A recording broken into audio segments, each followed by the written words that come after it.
The source book, the source texts of the Vedanta are the Upanishads. In fact, the definition of Vedanta, the traditional definition of Vedanta is Vedanta nama Upanishad Pramanam. What is Vedanta? If you ask a classical Sanskrit scholar, what is Vedanta? He will say, Vedanta is the source of knowledge known as the Upanishads.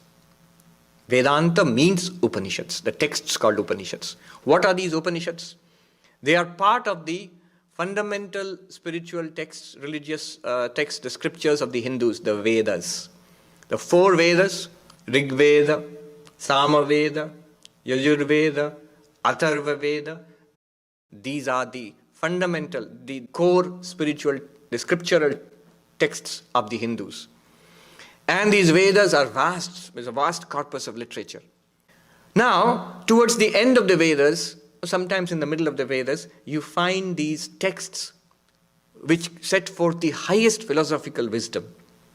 So these texts are called Upanishad or Vedanta, the culmination of Vedanta, the end of Vedanta. Sometimes they're literally at the end of certain Vedic Samhitas, sometimes they are in the middle, but they set forth the highest wisdom of the Vedas. So they are called Vedanta, the end, the culmination, the highest knowledge, Vedanta. Veda literally means knowledge. Here it means spiritual knowledge.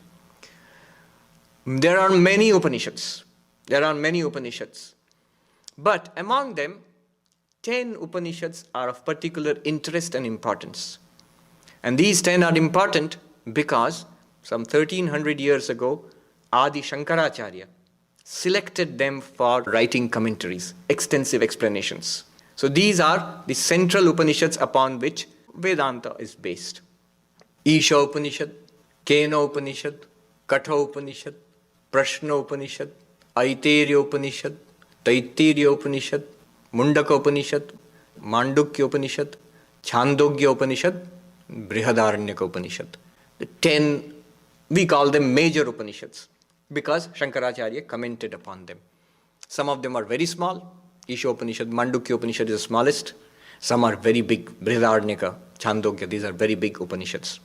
Some of them are in verse, mantras in verse. Some of them are in prose. They are very old. Even by modern reckoning, they are maybe 30 centuries old, 3,000 years, 4,000 years old. By tradition, they are ageless because they were revealed by God to the Upanishadic seers. They are records of spiritual experiences, timeless spiritual experiences coming through the sages of the Upanishads, the rishis. They have been set forth in poetic language there. And the essence of the Upanishads was taken by Sri Krishna and set forth in the book which is the most well-known book of the Hindus, the Bhagavad Gita. So the Bhagavad Gita, the song of God, God here means Krishna, the song of God, Bhagavad Gita, is the essence of the Upanishads. There's a verse which says that the Upanishads are the cows, and the one who milked these cows was Krishna, and we got the milk, the nectar-like milk is the Bhagavad Gita. So the essence of the Upanishads we find in the Bhagavad Gita. It's a practical approach to the Upanishads. What do we do? What is the knowledge of the self? How do we meditate? How do we analyze our life? Bhakti, jnana, dhyana, karma, all these things you find in Bhagavad Gita. But the Bhagavad Gita is firmly rooted in the Upanishads. So that's also Vedanta. There's another text, not discussed so much, called the Brahma Sutras. Not discussed with very good reason. I remember when I became a monk, a novice, so the first thing I did was I visited the library looking for books and Vedanta books, and I took the biggest, shiniest book I could find. That was the Brahma Sutras, English translation by Swami Gambhirananda ji. Brahma Sutras, Sanskrit commentaries, translation by Swami Gambhirananda ji. One of the most dense books in human civilization. I pulled it out and I told Swami that I've got a book on Vedanta which I plan to start. And he asked, oh, what book is that? I said, it's something called Brahma Sutras, commentary of Shankaracharya translated by Swami Gambhirananda. And so the Swami said, oh, that book. You won't go beyond a single page, beyond the first page. And that scared me so much that I put it back in the library immediately. It's only after I came to the training center and I started, it was taught to us, then I started reading it. So there are 555 aphorisms, sutras. Sutras are compact sayings.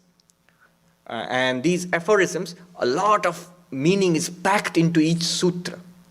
And there are 555 of these. What are these? These are basically reasoning, philosophical reflection upon the Upanishads. Upanishads are poetry. They are mystical. Now, if you want to understand them, if you have got questions about it, you talk about Brahman, existence, consciousness, bliss. Where is this blessed Brahman? I am not the body and the mind. I am spirit. What is spirit? How am I not the body and the mind? The aim of life is God realization. What do you mean by God realization? Can you precisely tell us? All these things are discussed threadbare. Now, Shankaracharya, he wrote commentaries on the Upanishads, on the Bhagavad Gita, and on the Brahma Sutra. And these Upanishads, the Bhagavad Gita and Brahma Sutra, taken together with the commentaries, are called Prasthanatraya, the threefold canon of Vedanta. The threefold canon, the canonical texts of Vedanta, central texts of Vedanta. The Upanishads, Bhagavad Gita, and Brahma Sutras. Especially when we consider Vedanta as a philosophical system, the Brahma Sutras are important.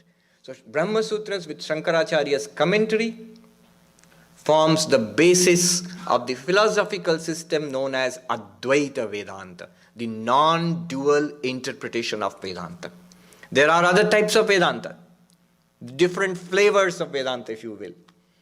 Different flavors. You go to a shop, ice cream shop, you have a lot of different flavors of ice cream. So there are different flavors, different types of Vedanta, depending on the interpretation, especially on the interpretation of the Brahma Sutras. So Shankaracharya's commentary, Brahma Sutra Bhashya, is the basis of the philosophy of non-dual Vedanta, Advaita Vedanta. There were others. Ramanujacharya, the great qualified non-dualist. He wrote the Sri Bhashya commentary on the Brahma Sutras. And that forms the philosophical basis of the system known as Vishishtadvaita Vedanta.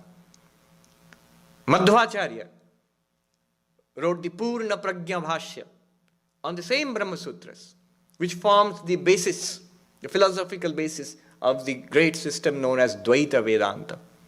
Nimbarkacharya, he wrote a Bhashya called the Vedanta Parijata Bhashya on the Brahma Sutras, which forms the basis of the system known as Dvaitadvaita Vedanta. Vallabhacharya wrote the Anubhashya on the Brahma Sutras, which forms the basis of another system of Vedanta called Shuddhadvaita Vedanta. And there are others too.